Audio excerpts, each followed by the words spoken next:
Audio Jungle.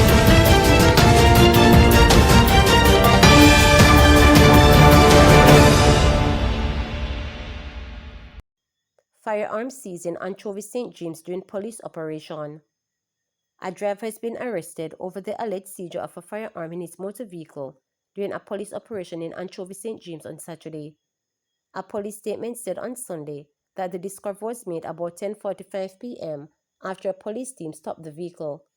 A subsequent search of the vehicle revealed a 9mm Browning pistol with a magazine concealed in a bag, along with 3 9mm rounds of ammunition found in the driver's door, the police noted.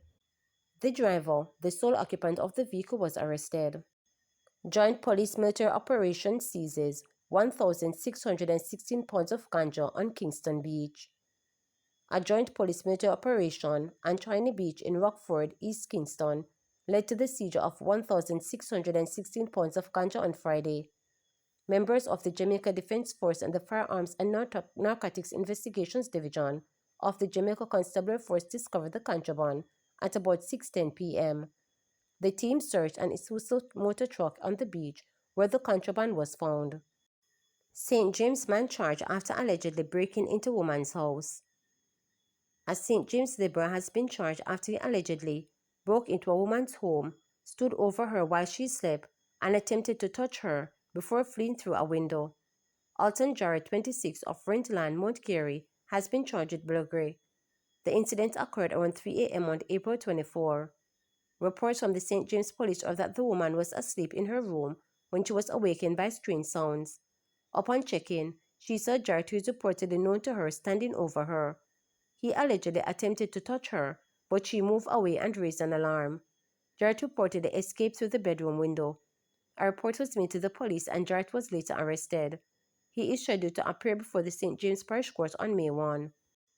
Government says thousands of Jamaicans continue to get an economic boost from the staging of Carnival. State Minister of Tourism Delano says thousands of Jamaicans continue to receive an economic boost from the staging of Carnival.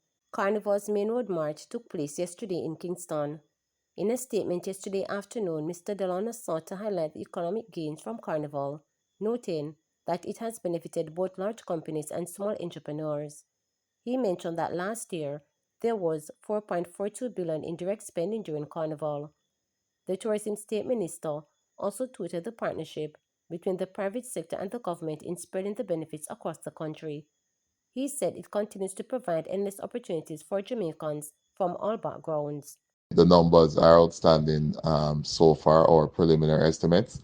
Of course, last year we had $4.42 billion in direct spending caused by Carnival in Jamaica. That's real money going straight into the hands of our people, and it shows just how important this event is. Thanks to the strong partnership between the Ministry of Tourism, private sector leaders, and the Carnival organizers, we're seeing benefits right across the board. Hotels, villas, guest houses, Airbnb properties are all packed during the season. Kingston is benefiting, of course, first and foremost, but Ocho Rios and other areas are also seeing big benefits too. There are quite a number of Carnival revelers staying in St. Elizabeth also. So it's good for locals, it's good for visitors, and it's fantastic for the tourism sector. What's even more impressive is that the Carnival supports so many micro and small entrepreneurs. So the food vendors, the drink vendors, the seamstresses, the costume designers, the transport operators, hairdressers, security teams, thousands of Jamaicans are getting a real economic boost.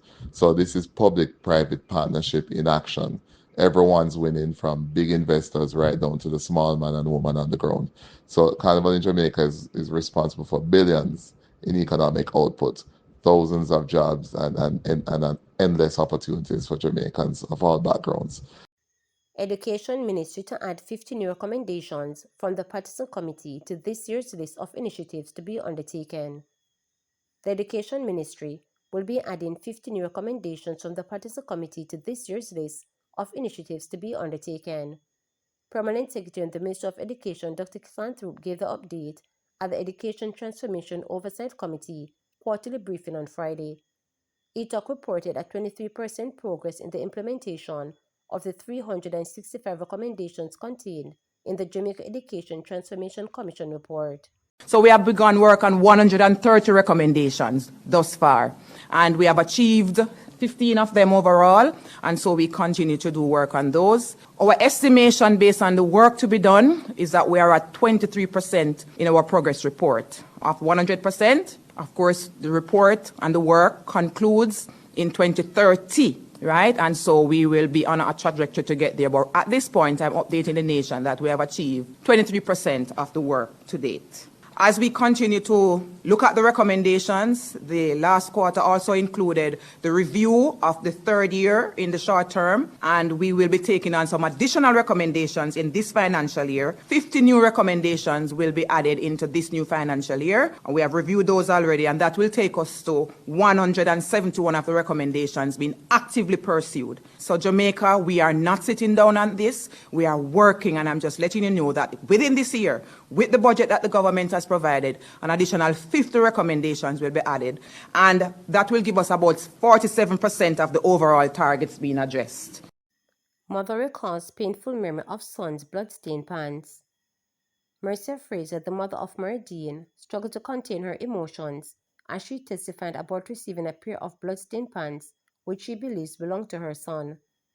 Fraser, who was the first witness in the trial of Corporal Elaine Stewart and Constables Juliana Cleveland and Marlon Grant, 3 officers charged in connection with Dean's 2014 death, returned to the witness stand in the Westmoreland Circuit Court. She recalled being handed the pants at Conner Regional Hospital, where Dean died on August 6, 2014, 3 days after being brutally beaten while in custody at the Barnett Street Police Station in Montego Bay. I know the pants was given to me and it was folded, but I can't tell you what package it was in. It was a navy blue jeans, and I can't tell you what brand it was, but I know it had blood spot in it in more than one place, and spots were on both sides of the legs, Fraser told the court.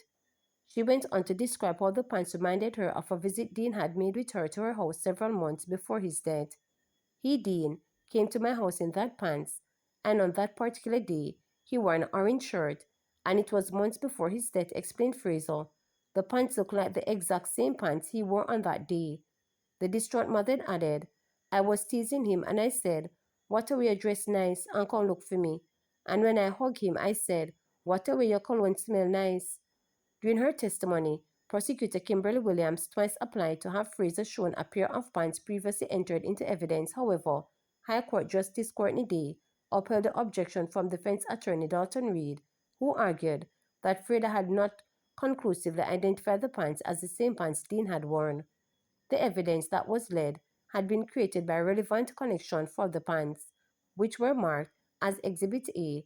It only shows a close mother-son relationship, Justice Day noted. Fraser also testified that in March, she voluntarily submitted a DNA sample to the Independent Commission of Investigations Indicom at the crime scene examiner, Shade Vassell at the Hanover Parish Court. The court had earlier heard a statement from Vassell, who confirmed that the swab was taken on March 25th. Justice Day adjourned the matter until today, April 28th, noting that 2 prosecution witnesses expected to testify on Friday were unavailable. He urged the prosecution to ensure their next witness is prepared to take the stand at the next hearing. Stewart, Cleveland, and Grant are charged with manslaughter of misconduct in public office in connection with Dean's death, which occurred after he was beaten while in custody for possession of a ganja spliff. Stewart also faces a charge of perverting the court of justice amid allegations. She ordered the cell cleaned before Indicom investigators arrived. To subscribe, like, share, and click the notification bell for daily updates.